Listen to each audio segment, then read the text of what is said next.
É nós, estamos no ar, mais um Cineclube Macunaíma para celebrar as potências do cinema brasileiro.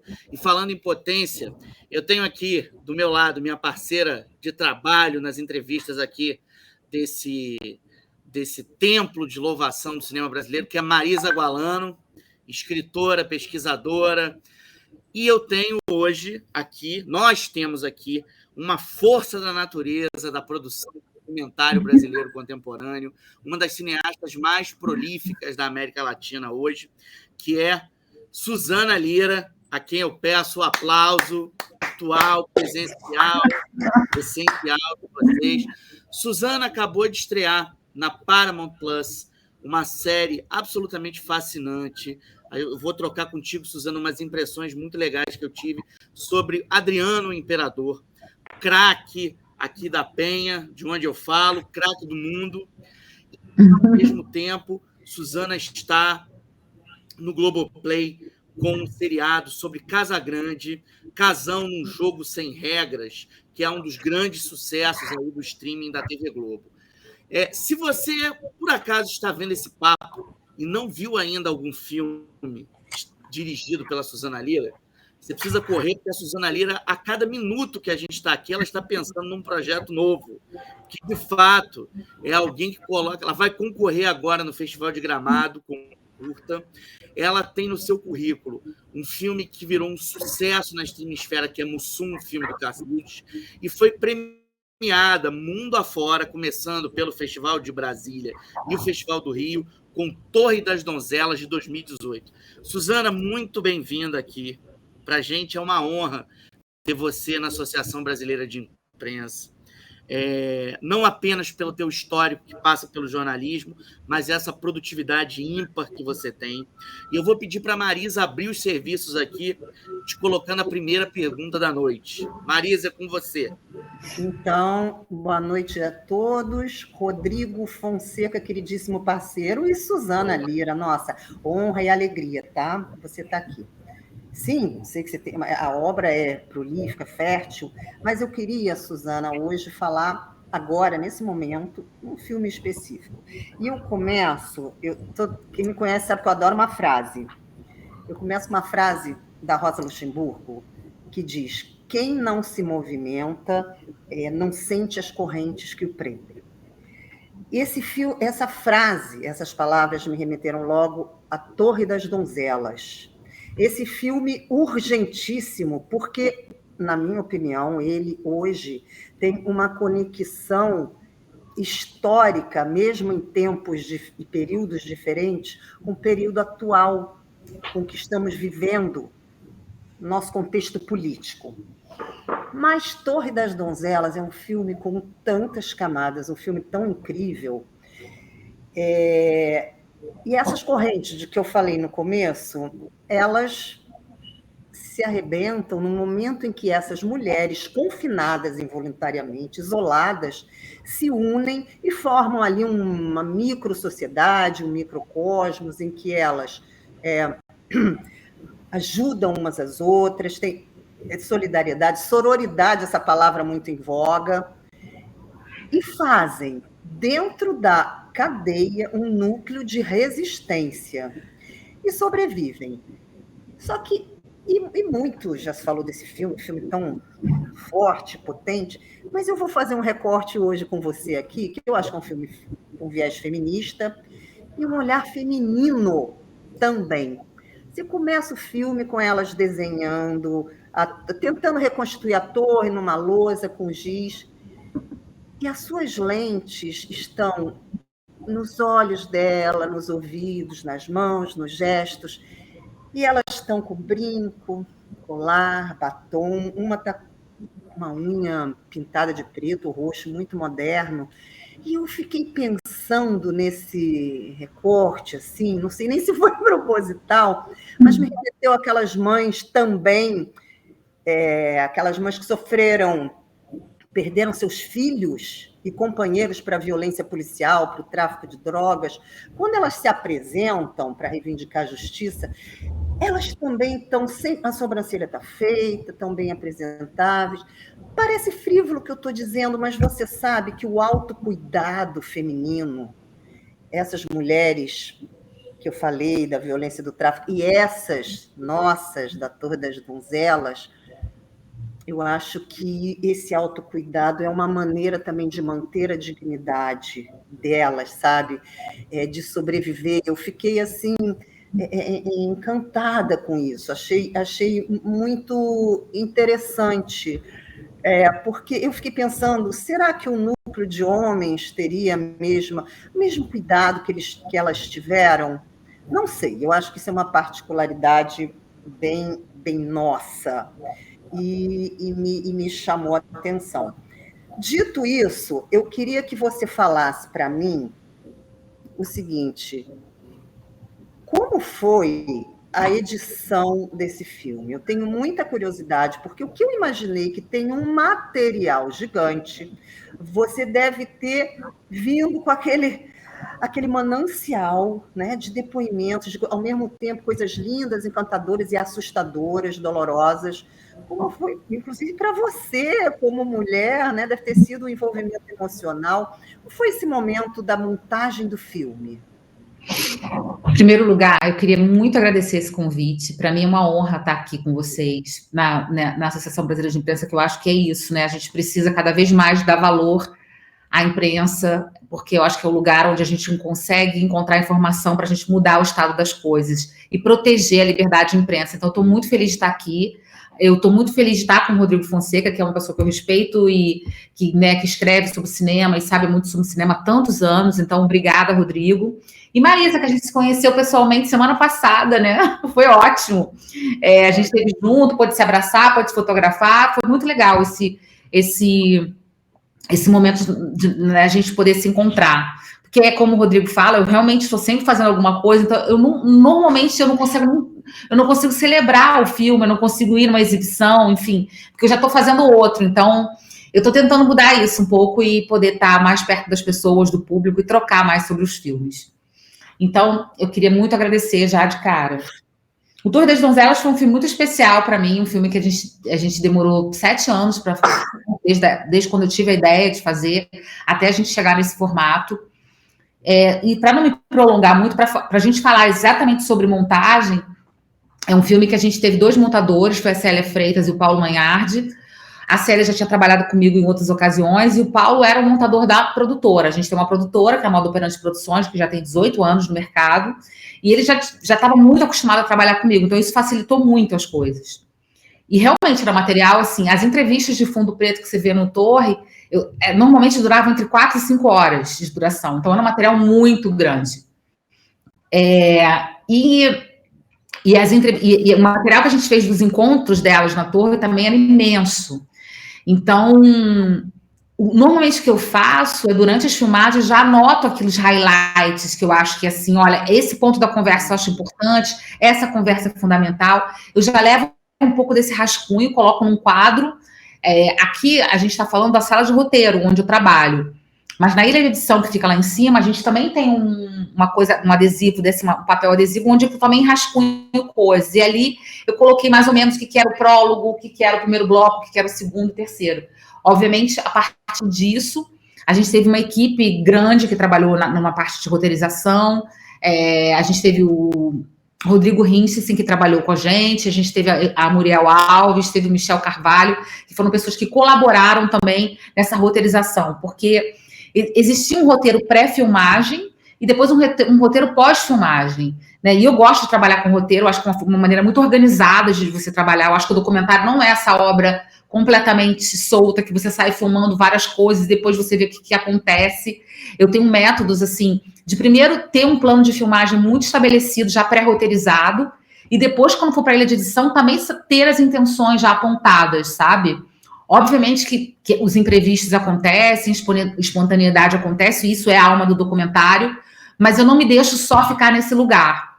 Então, isso ajuda muito, sabe, Marisa? Quando você vai montar, saber para que caminhos. E uma coisa que você falou que eu achei muito importante, que para mim é a tônica dominante da Torre das Donzelas, que é essas mulheres ficaram aqui durante 3 anos nessa prisão, mas elas não se deixaram vencer por esse espaço, pela privação do espaço e do tempo delas que ficou. Elas se construíram ali. Então, desde a primeira chegada na torre, onde elas são as pessoas que dão, elas contam como foi, aqui é o espaço que eu disse, elas não se relacionam com nada que foi imposto, né? Porque eu perguntei como que era a torre para você. E cada uma fez um desenho diferente. Foram 36 desenhos completamente diferentes. E quando a gente constrói a torre, também é um lugar sugestivo, não é um lugar exato. Tanto que algumas pessoas se reconhecem naquele lugar, outras pessoas falam, não, mas era mais por aqui, a minha cama ficava ali, enfim. Acabou que a construção da torre vira um espaço, uma arte, né? Uma instalação de arte, onde elas são provocadas também por aquilo. Então, e aí o que você falou que é muito importante é que essas mulheres mantiveram a altivez e elas mantiveram a união entre elas esse tempo todo. E isso fez com que elas se cuidassem. Acho que a gente tem uma frase, né, quando uma fala, a gente percebia que eu estava dormindo muito, passava o dia de pijama, a gente dava um chamado, falava, olha, não, vem aqui, vai estudar, vai ajudar no coletivo. Isso tudo, que eu acho que a gente fala essa palavra sororidade, parece uma palavra banal e já muito batida, mas ela é muito pouco praticada, na real. E eu acho que as pessoas falam muito disso, mas na hora do vamos ver, o que a gente faz, na verdade, entre nós como sororidade? Então, eu acho que a torre é uma aula de feminismo, sim, do conhecimento do corpo, ele é do conhecimento de outras mulheres, de saber lidar com outras mulheres de uma maneira não competitiva e sim de construção entre as pessoas. E elas falavam muito desse cuidado quando tinha o dia da visita, né, que vinha os pais, os filhos, às vezes, de se mostrar bem. Eu estou bem, o sistema não acabou comigo. O que é o sistema? Não é só a prisão, né? O sistema é tudo aquilo que quer tirar a sua ideia de liberdade, a sua liberdade de expressão, né, que a gente acabou de falar, que é tão importante. Então, se manter vivo e se manter bem nesse lugar é fundamental para seguir. Então, eu acho que essas mulheres fizeram isso. Na minha pesquisa anterior, os presídios masculinos, realmente, isso não era um pensamento. Então, elas usavam a vaidade e a alegria como forma de resistência. E eu acho isso lindo. Eu acho que se nós, mulheres, conseguimos a gente ter isso, né, como uma válvula propulsora de resistência para a gente, acho que vai ser um grande ganho.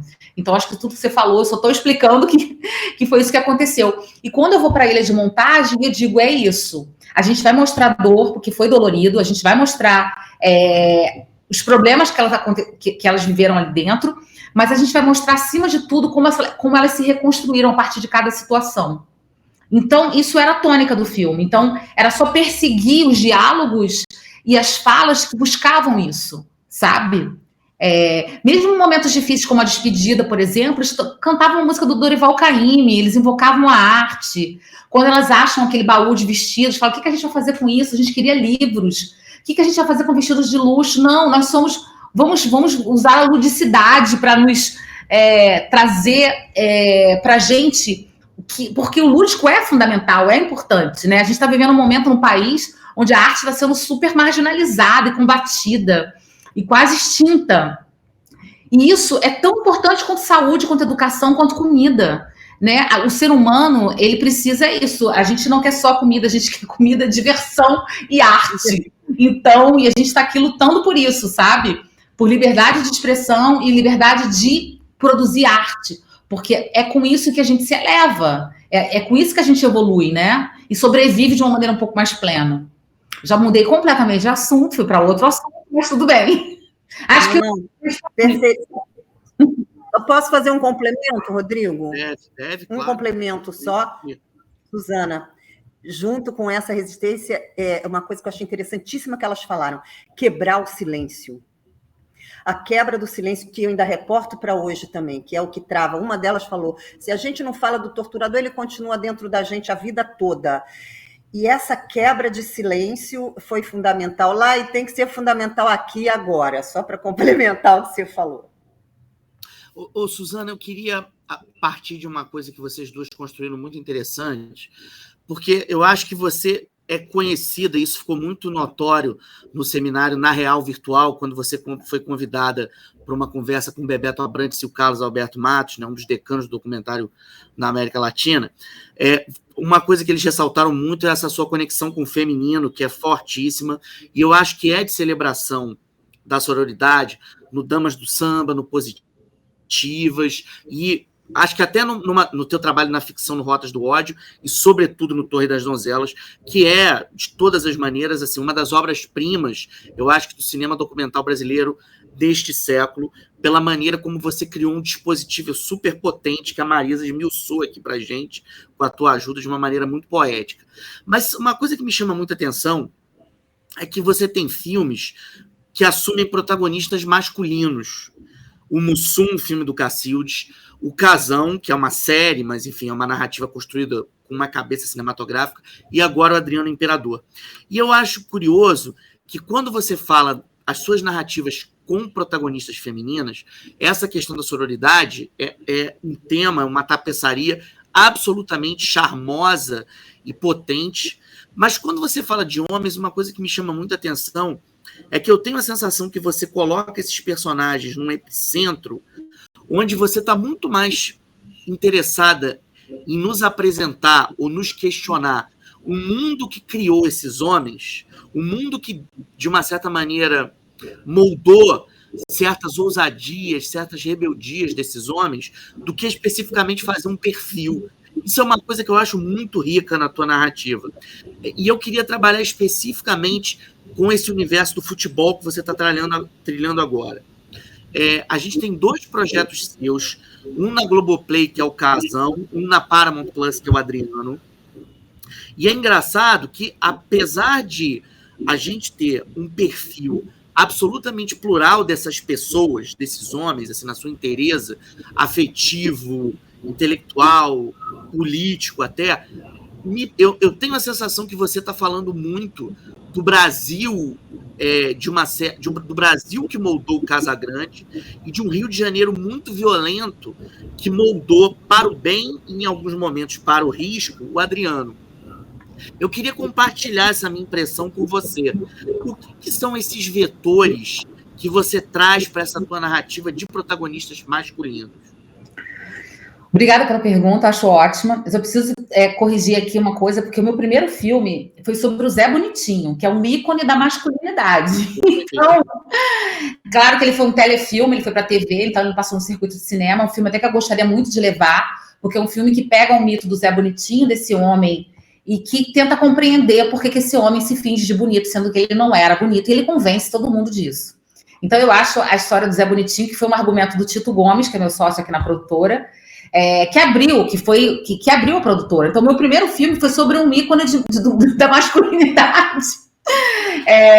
E depois eu fui fazer vários filmes com protagonistas femininos, e vou fazer para sempre. Os 2 filmes que eu estou agora em festival é o Socorro, que vai para o Festival de Gramado, e A Mãe de Todas as Lutas, que vai estar no Festival de Vitória agora em setembro.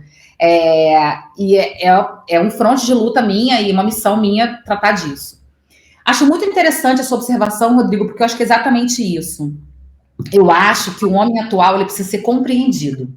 Eu acho que, aliás, o machismo, tudo isso que a gente está falando aqui, a masculinidade como um todo, e eu, como feminista, falo desse lugar mesmo. É um lugar onde a gente precisa, para conscientizar, para mudar comportamentos, a gente precisa compreender de onde essa pessoa veio, de como ela foi forjada nesses comportamentos, para aí sim conseguir ter um diálogo com essa pessoa. Combater, reprimir diretamente, sem saber a natureza das coisas, que não funciona. Isso para homens e mulheres.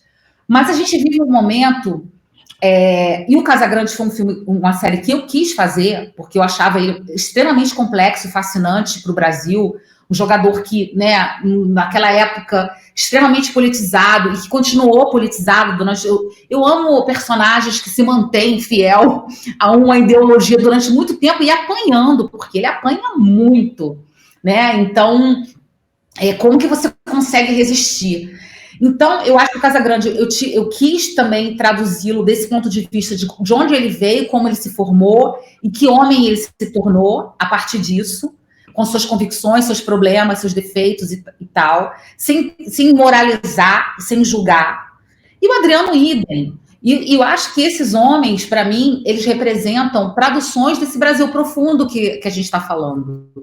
De masculinidades, que é uma da periferia de São Paulo, ou outro né, de uma favela do Rio de Janeiro, de uma região extremamente violenta, mas que é um homem que transborda, por exemplo, a afetividade imensa pela sua família, ele é acolhido completamente, uma família extremamente amorosa, protetora, super protetora, mas que ele é um arrimo de família. Sim. E o arrimo de família tem essa característica de sentir isso como uma responsabilidade que pesa, né? Vamos colocar nesse lugar. E o lugar do transtorno, né, mental e de emocional dessas pessoas nunca é observado. A gente só vê a consequência disso nas manchetes do jornal. Tanto do Casagrande quanto do Adriano. E aí, eu digo, hoje até li uma coisa que, o Adriano, um documentário que pode ser chapa branca. De maneira nenhuma é chapa branca esse documentário. Eu boto fotos, eu pergunto do seu amigo traficante, etc, etc, e ele responde. Mas parece que as pessoas insistem que essa pessoa ela tem que ser culpada pro resto da vida. Isso é uma coisa que eu jamais vou admitir, não só para uma pessoa como o Adriano, como o Casagrande, mas por qualquer ser humano. Eu acho que a gente tem que compreender situações, a gente tem que avaliar situações, mas nós não somos os juízes disso, né? Eu acho que se a gente consegue compreender um pouco o Adriano a partir disso, e até porque a gente está falando da vida privada de uma pessoa, e como atleta eu acho que ele cumpriu o papel dele e fez o que ele pôde fazer dentro de todos os limites que ele teve, enfim, e a vida privada dele um pouco interessa para o público, mas as pessoas julgam, e é muito impressionante isso, né? Eu fico muito chocada porque o Adriano já parou de jogar há muitos anos, e a vida privada e tudo que ele faz ainda é motivo de julgamento e de cancelamento, enfim, de uma série de coisas. O Casagrande, ele tá sóbrio há 8 anos, e esse cara, todos os dias, qualquer coisa que ele publica, o cara vai lá, seu cheirador, seu tráfico.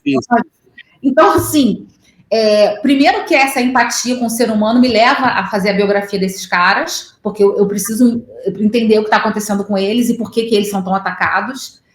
E também, eu acho que nesse sentido, porque se eu começo a minha carreira falando sobre um homem que também era bastante polêmico, porque era um cara que queria comer todas as mulheres, que se era o bonitão, que mentia, mas assim, qual é o trabalho que a gente se dá para analisar uma personalidade dessa? Porque o Jorge Loredo, que criou, por exemplo, o Zé Bonitinho, o cara não era bonito, e ele usava isso, e ele criou esse personagem dentro de um sanatório, onde ele estava se curando de uma tuberculose, onde ele estava se sentindo a pior pessoa do mundo. E ele brincava com isso, né, com uma coisa irônica. E era até uma sátira esse comportamento masculino. Mas se você não se dá a chance de olhar para a pessoa de perto e realmente ir com o coração aberto para entender, você jamais vai entender. E aí a gente vira uma sociedade de pedras jogadas, de pessoas canceladas, enfim. E de não resgates, porque eu só acredito no feminismo onde eu crio pontes com os homens. Claro. Sabe, pontes de diálogo, pontes de compreensão, porque na medida que eu te compreendo, você vai compreender a minha dor também, eu vou me colocar no meu lugar, sabe? Então, eu acho assim, foi um presente para mim ter feito esses 2 últimos trabalhos, assim, eu acho que são... Primeiro que é um outro público, né, Rodrigo? Eu tô acostumado com cinema, com documentário de arte, enfim, pessoas que... um público muito restrito. Quando vai pro Casão, pro Adriano, é um outro público. Explode, né? E as pessoas leem lá, é uma mulher que dirigiu, o que essa mulher entende de futebol? Né? Então, também não é fácil, mas eu nunca deixei que nenhum rótulo me restringisse, assim, sabe? Eu vou sempre fazer filmes sobre mulheres, mas eu quero me permitir fazer o que eu quiser, sabe? Bem se eu vou voar. Suzana, antes de passar para a Marisa, eu queria só complementar uma coisa numa questão aqui. Daqui a pouco eu vou te pedir para falar sobre, acho que a tua base, que é a Moda Operante, que é uma produtora que está mudando a cena do Rio de Janeiro e, enfim, no país. Mas antes eu queria trazer uma figura especial aqui. A gente está falando muito do feminismo, né, da força feminina, e você teve uma parceira nesse projeto do Adriano, que eu acho que é um ícone da produção de cinema no país, que é a Vânia Catani da Bananeira, né? A Bananeira Filmes. A Vânia é a produtora responsável por um fenômeno como foi o Palhaço, ganhou o último Festival do Rio com Medusa, e assim, uma das coisas mais bonitas que eu vejo hoje nas redes sociais, a Vânia faz um trabalho de catar espectadores, né, para o Adriano muito bonito, muito empenhado, como ela faz no cinema. O que é a troca com uma produtora que tem o know-how de produções internacionalmente premiadas e exibidas em festivais do mundo inteiro como a Vânia? Cara, foi uma alegria, assim, porque eu nunca tinha trabalhado com a Vânia, né? Eu faço um cinema muito particular aqui dentro da produtora, do meu jeito e tal. E ela que me convidou para dirigir o Adriano, não foi uma ideia minha, ela já tinha um projeto há alguns anos, e ela me convida. Eu estava até num outro projeto, eu falei, cara, não posso. Ela falou, vou te esperar então. E aí acho que foi uma super confiança, assim, sabe, dela comigo, um super incentivo, acho que é uma parceria muito, muito, muito bonita. Eu acho que foi a primeira vez que a Vânia fez alguma coisa para o streaming. Eu já tinha feito algumas coisas já, então, assim, acho que foi uma troca muito rica, né, de uma experiência, assim, de trazer tranquilidade para ela, porque era um terreno um pouco, né, complexo, assim, para quem está chegando do cinema, um cinema muito bem feito que ela faz, mas acho que a gente se deu super bem, acho que foi muito tranquilo e foi uma troca muito boa, é isso. E de mulheres que se admiram, né? Eu acho que é nessa hora que vem a aprovação, porque o projeto teve muitos desafios. Mas a gente, quando se admira e se respeita, a gente vai superando isso. E a gente soube hoje que o projeto está em primeiro lugar, enfim, na audiência. Então, assim, é uma felicidade para a gente saber que esse grupo de mulheres conseguiu fazer essa série, que é uma série de futebol. Eu acho que é isso, a gente pode tudo, né? Isso, a gente é isso, com boa vontade, com empenho, e foi uma experiência muito grande, assim, realmente conhecer de perto a Vânia e trabalhar com ela foi incrível, e tá sendo ainda, né, que a gente acaba que a gente fala o dia inteiro, assim, sobre a performance da série. Aí eu indiquei The Offer para ela assistir, que ela não conhecia, não sei se você já viu. Sim, claro. Que a Vânia às vezes entra em umas crises, aí ela vai pro Facebook, eu falei, Vânia, vê The Offer. E ela foi ver, ela falou, meu Deus, é maravilhoso, eu me identifiquei total. Eu falei, cara, é isso, a gente só faz coisas que viram lenda no mundo, que muda a história de alguma coisa, se a gente se arrisca. Se a gente não se arrisca, a gente fica num lugar de conforto. Eu tenho tentado, eu acho que também, a sair desse lugar de conforto o tempo todo. Você faz filmes de mulheres, não, agora eu vou fazer de futebol de homem, entendeu? E eu não sei o que eu vou tentar daqui para frente, mas eu vou me desafiar. Sempre, porque eu acho que o lugar da arte é o lugar de provocar o público, mas também começa se provocando. Se eu tô sempre nesse lugar de conforto, eu não sei o que eu tô fazendo. Aí eu virei uma burocrata. Mas eu acho que dentro dessa expressão fazer filmes de mulheres, isso quer dizer muita coisa positivamente na realidade, principalmente num Brasil que tem um líder absolutamente acéfalo e conservador, como a gente tem hoje, violento e absolutamente desrespeitoso com as forças femininas. Então, acho que o que você está fazendo é algo independentemente dos seus riscos, que eu acho que eles sempre acontecem, é algo louvável. Marisa Gualano, a bola que está contigo. Nossa, esse papo bom. Suzana, eu vou voltar um pouquinho, porque eu não quero ser muito autorreferente, mas a gente tinha conversado, né? Você fez jornalismo na faixa, eu fiz publicidade, eu tenho essa formação publicitária, como você tem formação jornalística, mas você sabe, com o tempo, eu fui descobrindo que essa não era minha, de uma certa maneira, porque eu descobri que eu queria vender, sim, filmes. E dessa forma, eu achei o meu caminho. A minha pergunta é, quando você era aquela estudante de jornalismo e você tem essa formação, e o documentário tem a ver, você tem também curso de direitos humanos, que eu vi, você tem, né, várias coisas aí. Aonde está essa jornalista ainda, né? Essa coisa do princípio? Eu estou falando porque eu estou tomando eu mesma como exemplo, que a gente, às vezes, faz uma coisa e vai saindo para outros caminhos, né? Então, enfim... Olha, Marisa, essa pergunta é ótima. Assim, eu entrei na faculdade com 17 anos. E eu, com 17 anos, eu assisti o Cabra Marcado para Morrer numa sala de aula dentro da faixa, no curso de jornalismo, que era uma cadeira de cinema que tinha no curso. E quando eu vi o Cabra Marcado, eu falei, é isso que eu quero fazer. Não é bem jornalismo. Mas, naquela época, o mercado de documentário era inexistente, não existia nada. E eu continuei a faculdade, fui trabalhar com jornalismo, até falar assim, cara, não aguento mais, eu quero mesmo fazer documentário. Mas o que tem de jornalista ainda em mim são duas coisas, eu acho. que são 4 coisas. Eu acho que a inquietude e curiosidade, que é o que me faz criar tanto e ir atrás de tantas ideias e tantos projetos e colocar tanta coisa no mercado, embora eu acho que eu sofra preconceito com isso, tá? Eu vou te dizer. Eu acho que as pessoas acham que eu faço coisas demais. Na verdade, eu demoro muito para fazer cada coisa, só que eu faço várias coisas ao mesmo tempo, sim. E é uma inquietude que eu tenho. E tem 2 coisas que eu falo até nos cursos, e algumas pessoas que trabalham comigo me brincam comigo, que é querência e rusticidade. Para ser documentarista no Brasil, você tem que ter essa... Se você não é herdeiro, se você não é uma pessoa que, entendeu, o dinheiro vem fácil para você, se você tem que viver disso, que é o meu caso, que inclusive eu sou arrimo de família, para viver de documentário, você tem que ser uma pessoa que deve querer muito fazer isso e tem que ser rústico, porque não é fácil. Não está ali presente, a bilheteria não vem, o financiamento é dificílimo, porque, teoricamente, você não tem um público suficiente para bancar. Então, são forças que você precisa ter, e eu acho que isso é uma característica também de um jornalista, né? Porque eu acho que para fazer uma boa matéria, para fazer alguma coisa, você precisa querer e resistir.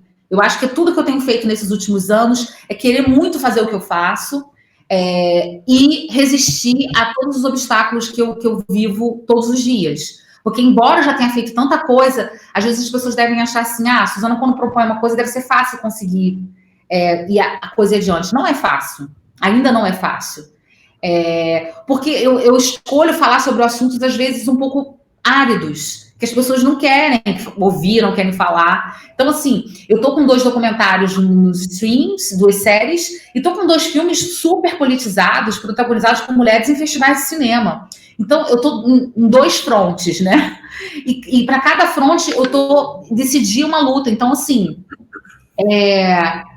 cara, eu às vezes acho que eu vivo uma guerra, assim, que eu tenho que criar estratégias para atingir as pessoas naquilo que eu gostaria que elas ouvissem, que elas refletissem sobre, sabe?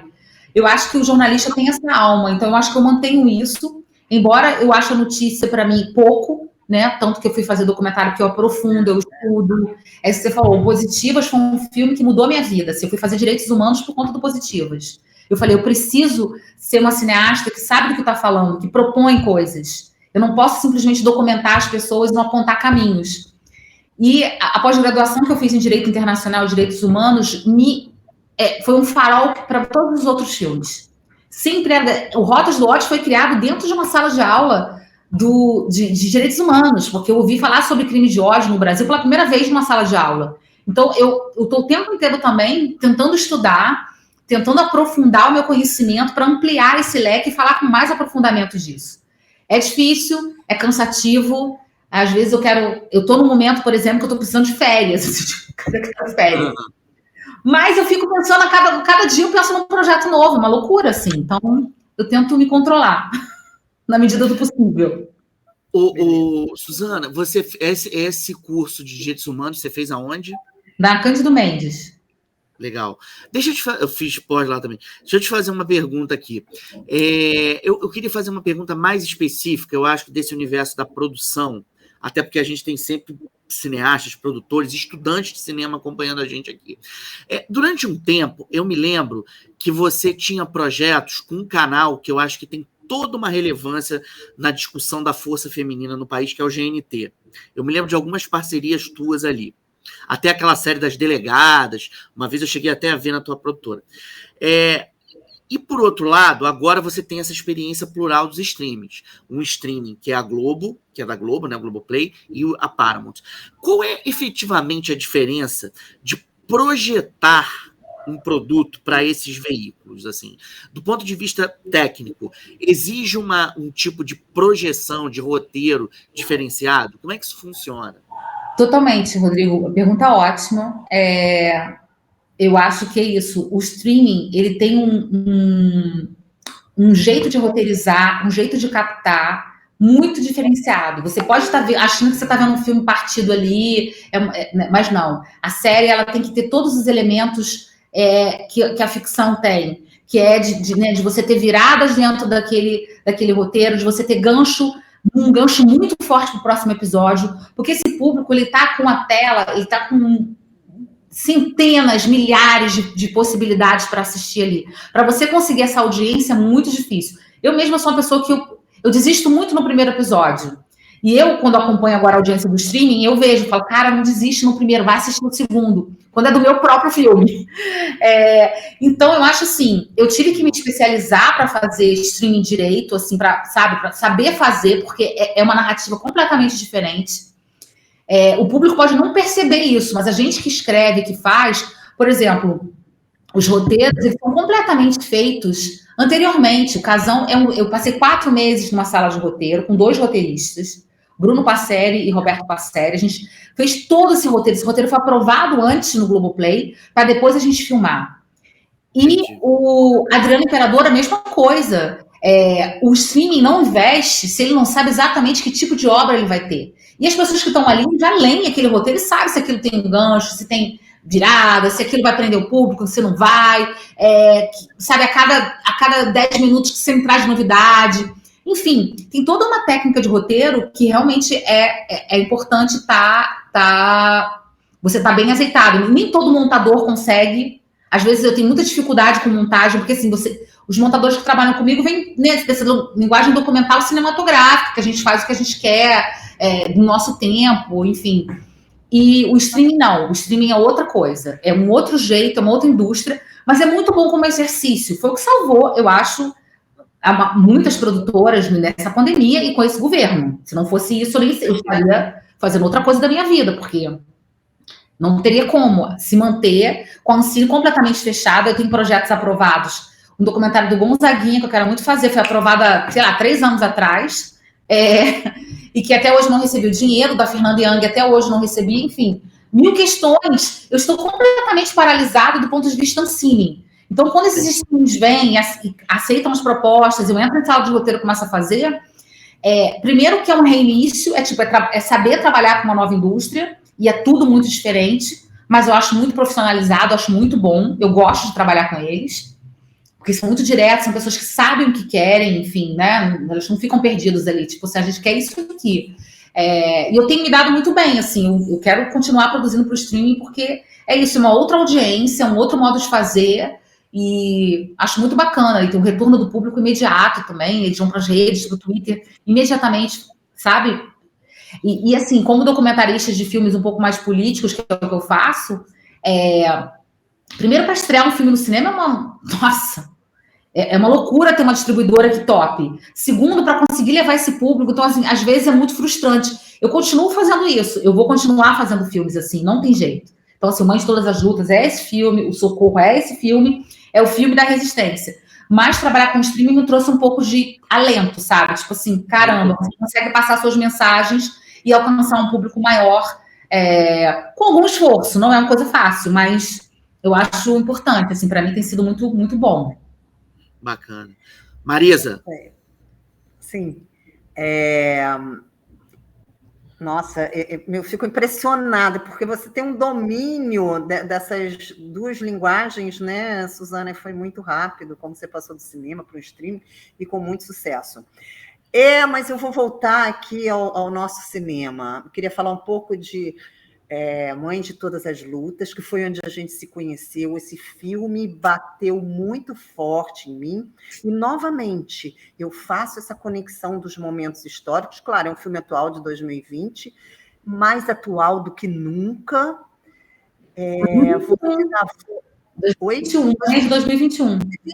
21, né? Já. Poxa, assim, eu fico muito assim triste com o que você falou, porque não conseguiu botar esse filme, né, no cinema para todo mundo ver. A gente fez aquela sessão, não sei como é que foi, mas eu acho um filme de extrema importância. Você deu voz àquelas 2 mulheres, uma indígena, a outra Maria Zeusuita. Ela é uma sobrevivente da tragédia.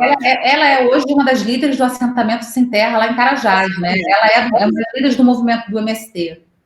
Olha que 2 vozes e 2 mulheres, de novo, com uma atuação enorme na pauta ambiental. Então, fala um pouquinho do Mãe das Lutas. Agora, deixa eu só fazer um adendo, não sei se vocês viram. Teve um suplemento do Ela no Globo, que fez uma matéria com 6 mulheres cacicas, chamaram-nas de cacicas. Todas as 6 mulheres caciques, letradas, articuladas, e também já temos a primeira cacique trans do Brasil, não sabia. Então, assim, interessante, né, para falar isso aí da comunidade indígena. Mas voltando à mãe de todas as lutas, queria que você falasse, então, um pouquinho sobre esse filme tão importante, tão impactante, que está na pauta do dia, né? Infelizmente, né, esse assunto ele permeia assim o Brasil, né? E a gente nos últimos 4 anos a gente viu isso, está vendo isso de uma maneira muito dura, assim. Como eu te disse, O Cabra Marcado para Morrer foi um filme que marcou minha vida e ele determinou assim até que eu me tornasse documentarista. Depois eu fiz um filme que o Rodrigo deve ter visto, não sei se você conhece, chamado Uma Visita para Elizabeth Teixeira. Porque eu me apaixonei tanto pela personagem do Cabra que eu fui lá 30 anos depois, fiz um curtinha muito singelo e consegui ser selecionada para o Festival do Rio, consegui trazer a Dona Elizabeth para o palco do Odeon, e ela se encontrou com o Eduardo Coutinho lá. Rodrigo, você estava nesse dia, nessa sessão? Estava nesse dia.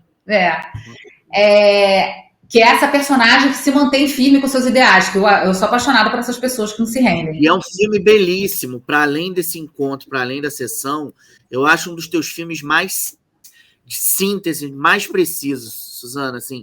Eu acho que muita coisa do teu cinema tá ali, mas depois a gente volta nesse assunto. Porque é um encontro, né? Um encontro com ela, encontro também com a minha vontade de fazer documentário, porque ela sintetiza, a Dona Elizabeth, também um pouco da minha personalidade, né? De tentar se manter fiel ao que eu acredito, tentar resistir na medida que sempre que puder, enfim. Então essa luta pela terra, ela sempre permeou, sempre estive olhando para ela. Tentei acompanhar comecei a olhar a lista de pessoas marcadas para morrer da Pastoral da Terra, é uma coisa que eu sempre entro e olho, sabe? Eu acho tão importante e acho tão bizarro que o Brasil tem uma lista de pessoas marcadas para morrer, e eu tinha um hábito de acompanhar e depois acompanhar quem morreu, e realmente as pessoas morrem que estão ali. Então, assim, é uma lista que te deixa num lugar de vulnerabilidade enorme. O Estado faz pouquíssimo para te proteger, as pessoas sabem que você vai morrer porque você está lutando pela sua sobrevivência. Enfim, e aí eu decidi fazer esse filme durante a pandemia. O filme foi aprovado antes, ainda no governo, passagem do governo Dilma para o governo Temer, e aí tinha outros personagens ali que acabou me perdendo deles e tal, e eu cheguei nessas duas. E foi muito difícil fazer esse filme, porque é isso, né? Entrar numa aldeia no meio de uma pandemia, ou ir para um assentamento também é super arriscado. Mas eu acho que eu queria trazer nas vozes dessas mulheres um pouco dessa vivência que a gente tem desde que a gente é mundo, né? Aí eu pego o Eldorado dos Carajás, pego a tragédia de Mariana para falar um pouco sobre esse histórico que ele tende a se repetir, né? Parece que a gente tem um fardo nas nossas costas, que a terra é um lugar onde o sangue está sendo jorrado o tempo inteiro, a gente não tem um minuto de paz no campo. A verdade é essa, que desde quando a gente foi colonizado pelos portugueses, onde eles chegaram, estupraram os indígenas e fizeram o que fizeram, a gente tem isso no nosso DNA, que é uma ocupação de território extremamente bárbara, né? E cruel. Então, eu acho que a mãe, quando a Shirley faz essa metáfora do corpo feminino com a terra, é exatamente isso. É tudo que a gente está vivendo nesses últimos 4 anos, a gente está sendo vilipendiado o tempo inteiro, né? O tempo todo por esse governo, o fato de ser mulher.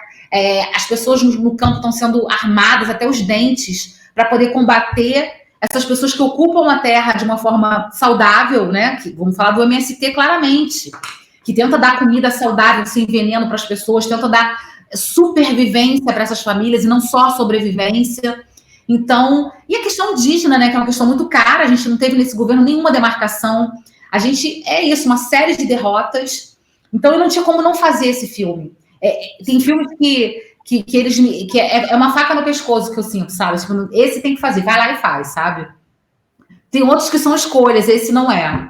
O curta que está em Gramado também, o Socorro, também é uma faca no pescoço. Ele não tinha como não fazer isso, sabe?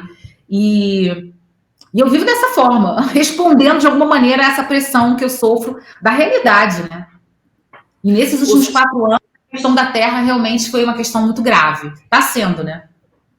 Suzana, uma coisa, já que você levantou a bola de Gramado, eu acho que assim, você passou gloriosamente por Brasília com a Torre das Donzelas, saiu premiada, foi premiada no Festival do Rio, por todos os méritos. Você já percebeu que Marisa e eu somos tietes do seu cinema e desse filme.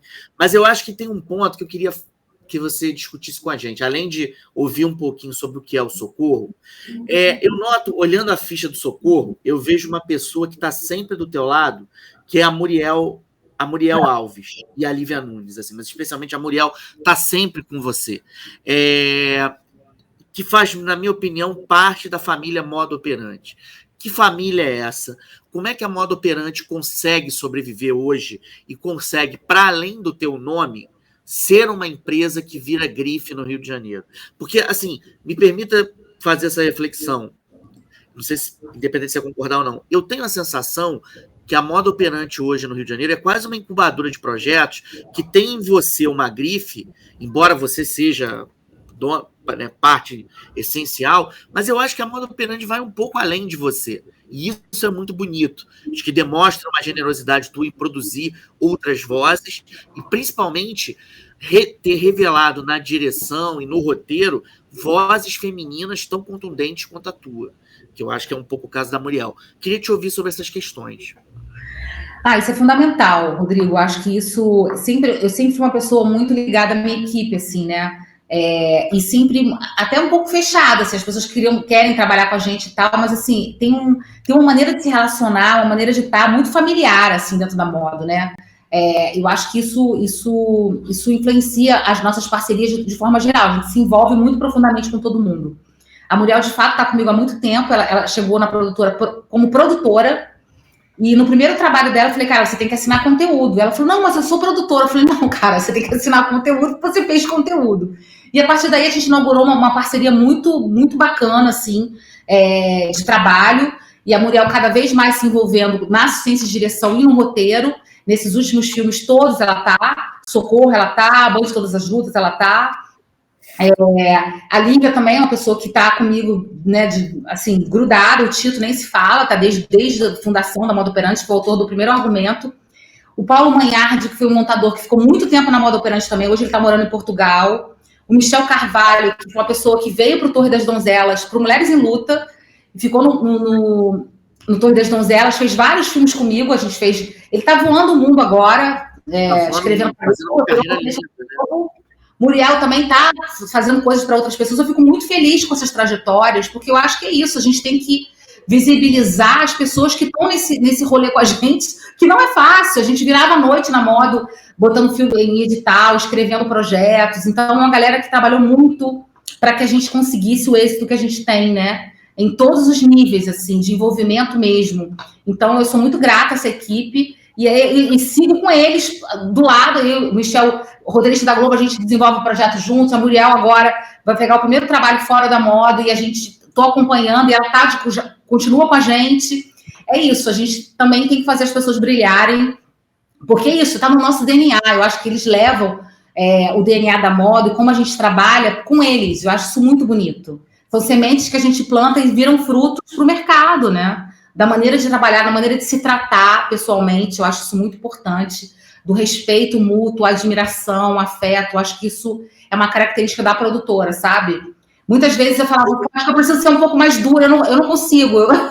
Eu acho que a gente precisa respeitar as pessoas que a gente trabalha. Eu acho que isso é uma característica nossa, sabe? E, Suzana, só uma coisa, só para complementar isso. Aqui, você falou no começo muito bem dessa mudança que a pandemia trouxe. A Modo Operante ainda é um lugar fixo? Ainda existe um encontro presencial? Ou como é que funciona? Hoje em dia, praticamente não. A gente tem um lugar físico ainda, que tem a ilha de edição aqui, que tem 3 ilhas de edição, tem toda a parte administrativa, a gente tem aqui o lugar físico. Mas a Lívia, por exemplo, se mudou para para Petrópolis. E ela faz a produção executiva de lá. A gente descobriu que na pandemia, a gente não tirou ninguém da equipe, que isso foi maravilhoso. A gente conseguiu manter os projetos ativos e manter a equipe junto. Legal. E eu descobri que as pessoas trabalham muito bem de casa. Então, a gente só se encontra em sets de filmagem. A pré-produção, em tech scout, enfim, em alguma preparação a gente se encontra. Mas hoje em dia, desenvolvimento e administração de projeto, a gente só se encontra em set. Porque eu acho que, inclusive, melhoraram bastante. Não só conseguiram fazer o que faziam, mas conseguiram melhorar a performance. Eu acho que a gente consegue fazer mais coisas trabalhando de casa do que ao contrário. Eu quero manter isso, sabe? Ali com 2 filhos pequenos, não faz sentido ela ter que vir, sabe, cumprir um horário aqui. Se a própria Muriel, ela passou a dar aula na roteiraria, ela começou a ter um outro tipo de vida, fazer yoga, que às vezes você está num trabalho de 9 às 6, você não consegue ter esse espaço para você. E acho que as pessoas melhoraram de forma geral, assim, as suas vidas pessoais e a vida de trabalho. Eu acho isso muito legal. Muito bacana, bacana. Marisa, última pergunta aí para a gente fechar. Suzana, nossa, muita informação legal. Você usou uma expressão faca no pescoço. E esse filme, às vezes, eu tenho uma faca no pescoço para fazer. O resto são escolhas, mas essas escolhas que você faz também sempre são, enfim, documentários, coisas muito potentes, urgentes. A minha pergunta é, como documentarista, você, por exemplo, uma Agnès Varda, até uma Claire Denis, que são políticas e feministas também, mas é uma outra vibe, né?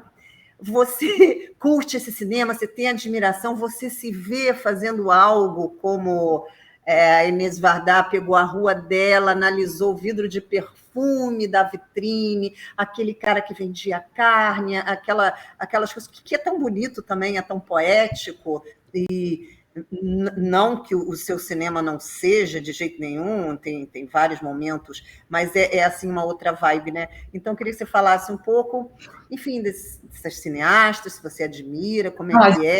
Para você é sempre sangue no olho. Eu admiro demais essas 2 mulheres, eu admiro muito esse cinema. Eu acho que a maturidade vai me trazer um pouco dessa calma de observar o micro. Sim. Eu espero que isso aconteça, porque eu acho muito bonito. Eu quero cada vez fazer filmes sobre pequenas coisas, sabe? Não grandes causas. Mas eu vivo no Brasil, cara, e o Brasil não me dá 1 minuto de paz, Marisa. Isso, eu entendo. Sabe? Eu acho que eu quero. Esse é o lead da matéria. O Brasil não dá 1 minuto de paz. E eu preciso trabalhar nessas causas de alguma maneira, como documentarista. Eu acho que a gente registra história, a gente é isso, a gente encapsula o tempo e as histórias, e a gente precisa deixar isso para que isso não se repita. Eu fico sempre nesse lugar. Tipo assim, cara, entre 2018 e 2023, a gente viveu uma lama completa. E eu preciso registrar isso para que isso, de alguma maneira, apareça. Mas não quero deixar que a poesia e que essas coisas belas da vida, elas fujam de mim. Eu quero chegar mais próximo e deixar que uma nova geração venha e tenha esse sangue nos olhos e tal, porque assim, cansa, né? Hoje na minha terapeuta falou, você não cansa não desses temas? Porque é cansativo a beça, né? Então, assim, em setembro estreia uma série minha na Globoplay que é sobre ditadura. Então, assim, eu tô nesse momento, nessa montagem, na finalização dessa série. E eu, assim, cara, a gente já falou de ditadura, a gente já falou, mas parece que a gente não falou nada, sabe? A gente enxuga gelo no Brasil. E o Brasil não te dá 1 minuto de paz, como o Rodrigo falou, pode ser a manchete disso tudo, mas é isso. Enquanto eu estiver ainda me sentindo perturbada por essa realidade, eu vou estar nesse fronte. Mas eu espero e realmente desejo que a maturidade me traga um pouco de paz, de calma interior, para que eu consiga ver, tratar de coisas um pouco mais, mais poéticas, mais lúdicas, e menos faca no pescoço. Eu nem sei se eu desejo isso para você não, sabe, Suzana? Só coloquei essa questão. Marisa, isso é legal, cara! Tu deseja muito! Você é necessária. Não, mas acho que vem uma geração que vai estar com essa faca no... E eu vou estar tricotando em casa, fazendo isso. Tá bom. Mas aí você já deixou, né? Você já fez. Suzana e Marisa, eu acho que eu só ia deixar uma granada aí perigosa, mas a gente está vivendo para correr risco, né? Como Guimarães Rosa diz, viver é muito perigoso. Eu só acho que quando você diz que o Brasil está mergulhado num atol aí que você colocou das datas, eu acho que essas datas refletem a liderança atual, eu acho que eu estenderia um pouquinho para trás. Eu acho que o nosso... essa mortalha que a gente está vivendo começou a ser posta sobre a gente no momento que a gente perdeu a primeira presidente mulher em exercício, eleita democraticamente, por um processo absolutamente aviltante, que foi o golpe. Assim. Desculpa só me colocar politicamente aqui, mas, para mim, eu acho que o crime que colocou o Brasil nessa situação atual, para mim, começa no momento que a Dilma tem a sua credibilidade, tem o seu trabalho, tem a sua integridade, vilipendiado de uma maneira tão corrupta e, a meu ver, machista, de uma maneira imperdoável. Queria pedir desculpa a vocês dois por me colocar, mas é porque... Não, imagina. Eu vou mais fundo, tá, Rodrigo? Eu acho que, inclusive, 2 anos antes, a Dilma estava na abertura da Copa do Mundo e ela foi xingada de uma maneira absurda, que eu vou juntar 2 universos que agora eu estou muito próximo, que é o futebol e a política, que eu sempre estive próximo. E a partir daí a gente vive uma loucura, né? Porque é uma Copa. Concordo inteiramente com você. E aí a gente sai braba depois daquilo, sabe? Quando a gente se mostra publicamente para o mundo inteiro de uma maneira tão machista, tão escrota, desculpa a palavra, mas a gente se mostra como uma nação que está se mostrando numa abertura de Copa do Mundo, violentando uma mulher na frente de todo mundo daquele jeito. Foi a Copa do 7-1, né? Não foi? Sim, sim. O 7-1 começou naquele momento, né? Eu falo que depois do 7-1, e eu acho que antes, na abertura dessa Copa, a gente cavou a nossa cova, e depois do 7-1 a gente nunca mais se encontrou. A gente se perdeu totalmente, sabe? Então, eu espero que no futebol, eu espero que na política a gente se reencontre de novo, que a gente consiga transformar isso num país que vai continuar tendo dificuldade, porque a gente é isso, o nosso DNA é complicado, né? A gente é fruto de grandes opressões e barbáries. Para equilibrar essa desigualdade social, haja história para passar. Mas eu acho que a gente precisa voltar a ser civilizado, a gente precisa sair do estado de barbárie, né? Que a gente está desde então. Então, torcendo para essa mudança vir, para que nós, artistas e produtores de cinema e de arte, que a gente consiga voltar a ser respeitado como elementos importantes na sociedade, não marginalizados, e que a gente consiga ter um país, porque, assim, eu fiz muitos filmes no governo Lula-Dilma, e eu vou nomear, e a maioria dos filmes era crítico a eles, de alguma forma. Crítico à política de governo que não funcionava. E eu quero viver nesse país, onde eu tenha um governo que eu possa criticar, que, inclusive, financiava os meus filmes para que eu pudesse trazer um crítico a eles. Porque os digitais, eles não podem ter esse dirigismo. Então, assim, quando eu faço Mataram Nossos Filhos, que é um filme sobre violência de Estado, eu estou falando de um Estado que faliu, que a violência tomou conta. Eu estou dentro de um governo que se diz progressista e que está lutando contra essas forças. Então, assim, eu quero continuar livre, eu quero que a imprensa seja livre, já que a gente está num ambiente aqui, que os jornalistas não sejam mortos quando vai denunciar qualquer coisa, como a gente tem visto, e que os documentaristas e cineastas consigam fazer as suas produções críticas e que o governo dê subsídios para isso, porque uma democracia saudável, você tem que saber ser criticado e você tem que saber olhar o outro e saber a outra opinião. Então, o que eu mais fiz nos outros governos foram críticas. Então, assim, e eu quero continuar fazendo, porque eu estou do lado, né? Quando eu falo dos direitos humanos, eu estou do lado das pessoas. Eu quero que as pessoas, independente do governo que esteja ali, elas sejam protegidas, elas sejam cuidadas, porque a gente está num país que a gente precisa cobrar isso, né? Então, só isso.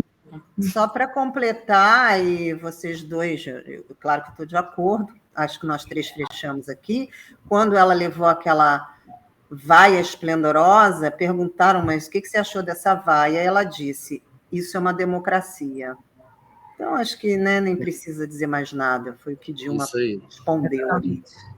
Seu lugar na história está dito, né, Marisa? No filme acho que o filme da Suzana demarca isso muito bem. Muito bem. É o seguinte, termino esse nosso Cineclube Macunaíma aqui, ressaltando para quem ainda não leu, corra nas livrarias e adquiram Para Fellini com Amor, da Marisa Gualano. Ah, que obrigada. Imperdível. Suzana, você tira um filme dali, hein? Estou te dizendo. Olha, eu quero, hein? Livraço que a Marisa escreveu, uma pesquisa sobre Fellini, preciosa para todo mundo que é estudante de cinema conhecer. Legal. Queria agradecer essa noite. Obrigada, Rodrigo, esse jabá está maravilhoso. Não é jabá, não, é mérito. Jabá. Queria agradecer a Maria Luísa aqui da ABI, queria agradecer sobretudo ao Miguel Callenbeck, parceiro, sem você esse Cineclube de hoje não teria acontecido, tecnologicamente colocou a gente no ar, dirigiu aqui dos bastidores. Miguel Callenbeck, anotem esse nome, tamo junto, parceiro. Suzana, termino te desejando sorte na disputa de Gramado, e na disputa aí de vitória, aguardo novidades dos seus projetos. Queria chamar a atenção para que, quem não viu, o Casão está na Globoplay e o Adriano Imperador na Paramount Plus, vale muito a pena vocês conhecerem. A gente sempre tem um hábito aqui, Suzana, de fechar esse Cineclube Macunaíma dando umas notícias que estão rolando aí no mundo do cinema. Hoje foi anunciado a seleção do Festival de Veneza em competição, e eu queria chamar a atenção para uma pessoa que é fundamental para a história do documentário, não apenas o documentário contemporâneo, mas o documentário internacional feito desde a década de 60 para cá, que é o Frederick Wiseman. Adoro. O Frederick Wiseman, aos 91 anos, está concorrendo ao Leão de Ouro com um filme chamado A Couple, que é uma história baseada, é um documentário, uma narrativa semi-documental que ele criou em cima de cartas de amor do Tolstói para a mulher dele. Então é uma narrativa epistolar documental. Só para a gente entender que pessoas como a Suzana existem aí no mundo produzindo narrativas e dispositivos a partir das mais variadas reações poéticas do mundo. Suzana, só para terminar, queria o seu tchau final aí do nosso Cineclube Macunaíma. Nossa, eu quero seguir o exemplo do Wiseman, eu quero com 91 anos estar aí, chegando finalmente no Festival Grande, enfim. Cara, eu quero agradecer demais a vocês, essa troca muito importante para mim. Agradeço demais os elogios, enfim, todo o apoio que vocês me deram e que a gente continue resistindo pela arte, a melhor forma de estar no mundo, né, gente? Então, e nessas trocas, eu quero estar mais nos festivais, puxar um pouquinho o freio de mão, dar uma descansada, porque tem muita coisa pela frente aí, tem muito projeto bom para fazer, muita coisa legal e ano que vem seremos mais felizes. E aí, agora, os moradores da minha rua estão fazendo panelaço. Maravilhoso. Que bom. Encerramos com o panelaço. Muito bom. Galera, lembrando o seguinte, um segundo panelaço, olha quantos filmes brasileiros a gente tem em cartaz, em circuito nesse momento. Pelo menos até quarta-feira, até amanhã, a gente tem Pluft o Fantasminha, Ela e Eu, a gente tem Os Primeiros Soldados, que é um filme genial, Giuri, Medida Provisória, seguindo todos os protocolos, que é um experimento narrativo super poderoso. A gente tem o brilhante Casa de Antiguidades, com Antônio Pitanga no elenco. Amanhã, o Cavi Borges vai exibir no Estação Botafogo Hélio Oiticica, que é um documentário sobre um dos pilares aí das artes plásticas no Brasil. Então, a gente tem tudo isso aí em circuito, mobilizando a produção brasileira. Fiquem ligados, apesar do Covid ainda estar por aí. Máscara, distanciamento, cinema lotado. Cinema. Salve cinema, salve Marisa Gualano, Tchau. salve Suzana. Tchau, gente. Boa noite. Abração. Tchau. Boa noite. Tchau, Suzana. Tchau, Rodrigo.